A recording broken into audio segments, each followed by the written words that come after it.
Alafu leo niliwaambia nitaonyesha jinsi ya kutranspose kwenye organ FS. Kwa hivyo ukiangalia kwenye kinanda FS70 tuna mahali na ambapo kumeandikwa transposition.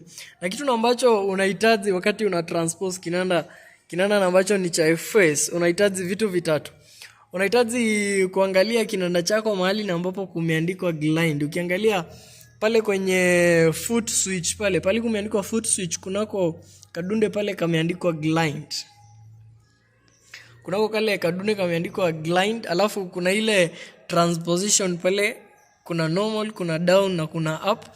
Alafu ukiangalia huku chini kwenye kando ya pedals kule kunako kabidhana ambako kako hapa kando ya ile stuff na ambao unapunguza nayo sauti. Kwa hivyo ule wakati na ambao unataka kufanya transposition kwenye kinanda ambacho ni cha FS, kwa hiyo acha tuseme wimbo huko kwenye B flat, alafu unataka ucheze kina ambayo ni B, ama tuseme wimbo huko pale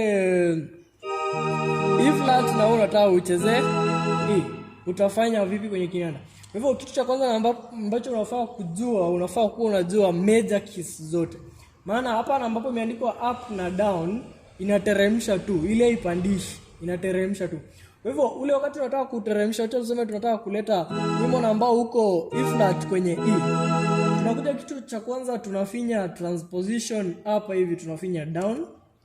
Alafu kwenye ile foot switch utaweza kuona kwamba inaweza ika break ile beat kwenye kinanda, pia inaweza ikasimamisha beat na pia kuanzisha, na pia hii grind ambayo ni ya mwisho hapa sasa ndo kazi yake ya transposition.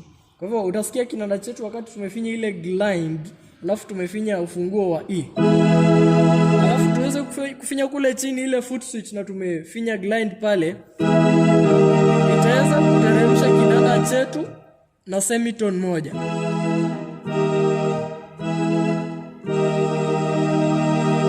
Kwa hivyo ndio ile transposition ambayo haiwezi katoa kwenye E ikapeleka kwenye F, lakini inaweza ikateremsha. Kama ni D inaweza ikakuteremshia kwenye C sharp. Kama ni A inaweza ikakuteremshia kwenye A flat.